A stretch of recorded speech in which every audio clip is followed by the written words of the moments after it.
Hey guys, Callum Mackay here, coming to you from Wilson, Wyoming, where I'm recording the audio for my Sense of Place video on my hometown, Kelly, Wyoming, where I'm currently not allowed to live because my family is afraid of me infecting them with the coronavirus.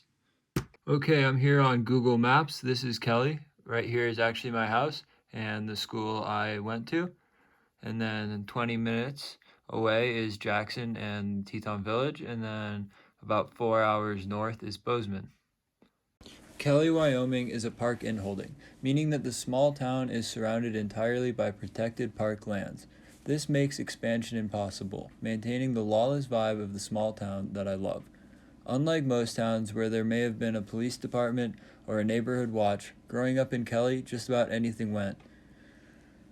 This included sledding behind trucks, skiing off people's roofs, or driving a go-kart Mach 10 through the streets.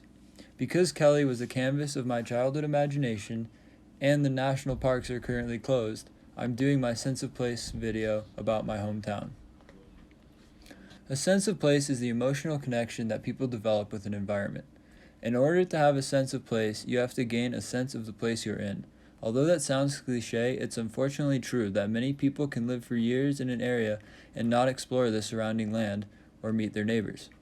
Growing up in Kelly, I could sense which neighbors would let me bike in their yard, and I could sense when the river was beginning to be swimmable.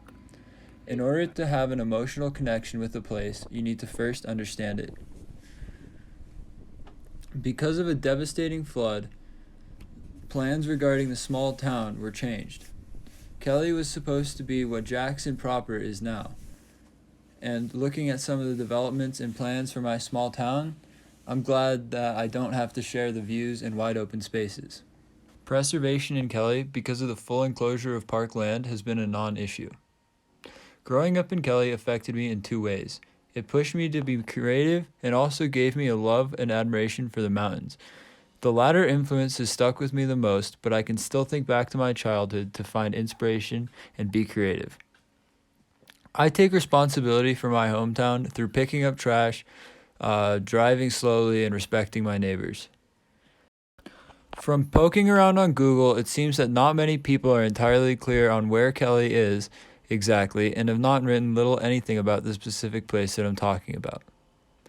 Recently, most of my happiness has been gleaned from reminiscing on my childhood, but I still love going to many of the same places and talking to my neighbors.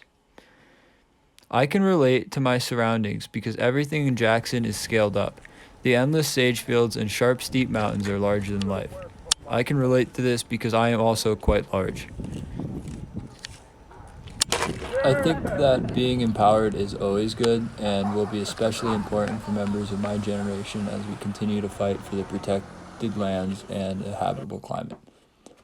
The most memorable thing about Kelly is undoubtedly the complete obliteration of the town that occurred in 1927 from a flood.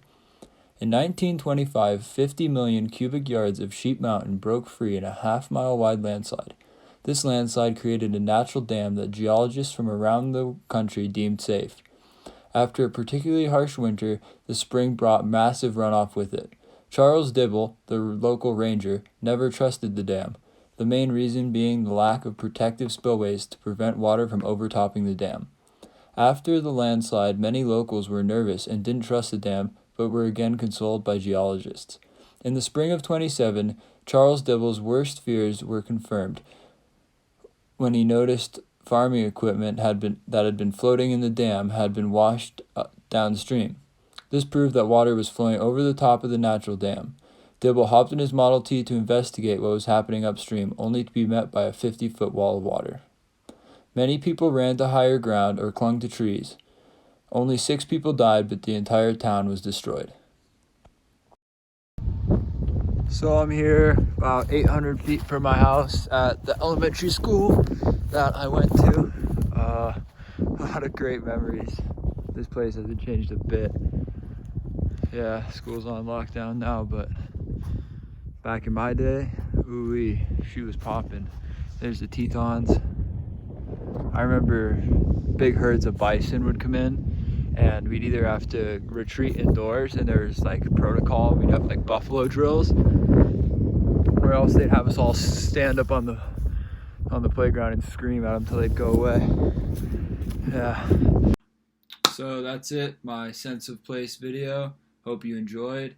Maybe you learned a little bit of something about Kelly, Wyoming, and I hope you can see why I love that place so much. Stay safe.